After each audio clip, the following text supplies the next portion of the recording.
Hey Insiders, welcome to another issue of Digital Display Insiders bonus video where we're digging deeper into the DOT and how that's going to affect your business as a mobile digital billboard operator.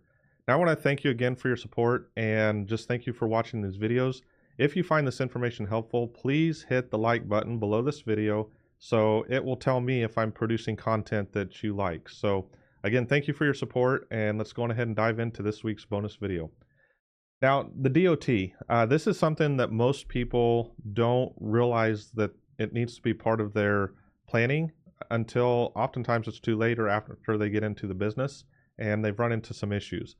One thing that you have to remember, and this is all part of the article, is that if your chassis, the vehicle, the vehicle part of your truck, if that's rated by the manufacturer of 10,001 pounds or higher, or if the actual weight of the truck is that same weight, 10,001 pounds or higher, if either one of those two things are true, then you have to register for a US DOT number.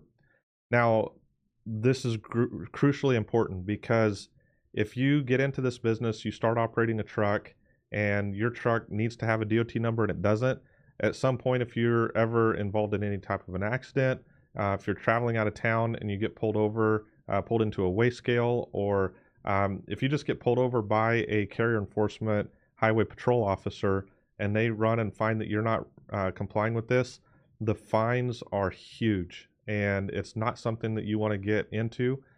So it's better to come out of the gate and be in compliance and know everything you need to know from the start. So I just kind of want to walk through a couple things here so you know whether you need to do this or not, and that way you can make the best decisions for your business.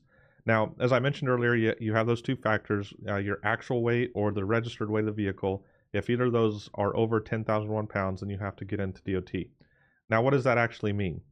Well, the DOT has a wide range of regulation, and for the most part, you're going to be treated like a trucking company. Now, because these trucks are under 26,000 pounds, you're not going to have the full blown compliance requirements that a full trucking company that's running the big rigs is going to have, but there's still a number of things that you have to have. First of all, is you have to put a DOT number on the truck. You have to register with the US DOT. It's a free process, and you can get the number, but you have to put that number on there along with your company name and the city of state where you're located. You're going to have your drivers run medical cards. So every 2 years, they have to go get a physical and have a medical card on their person anytime they're driving the truck.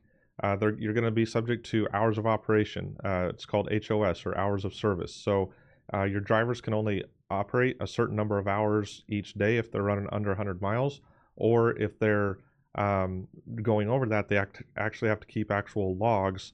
And in today's world, you have to have electronic logging systems in your truck.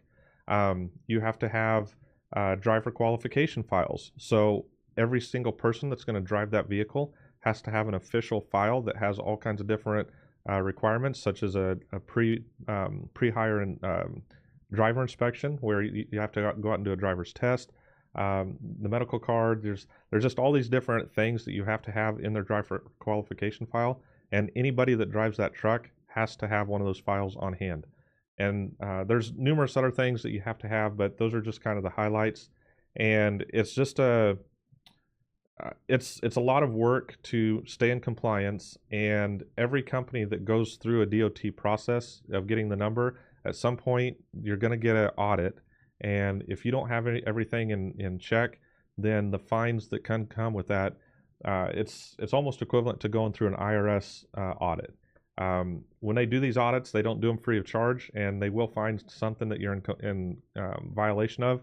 And it's not a matter of if you get fined, it's how big is that check going to be that you write. So the best thing is just to be 100% in compliance and make sure that you're doing everything you need to do.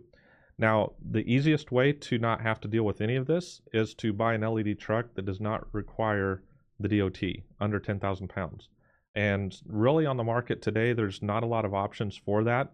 Like I said, most 1-ton chassis and above are in that DOT category.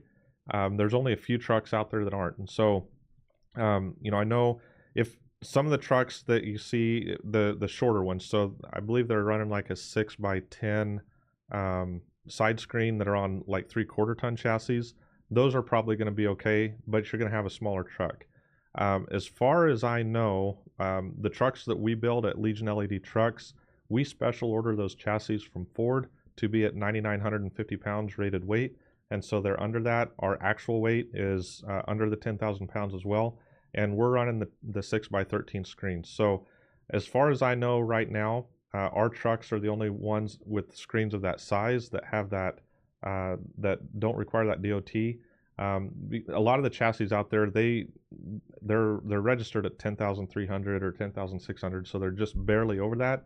But at 10,001 pounds, it doesn't matter if you're 10,002 pounds, then you're into DOT. And so I hope this makes sense. If you have any questions, or if I haven't covered anything that you're specifically have questions about, feel free to reach out to me either through comments below, or you can send me an email at jerry@ledtrucks.com, and I'll make sure and respond to those. So again, thank you for your support, and we will see you next week.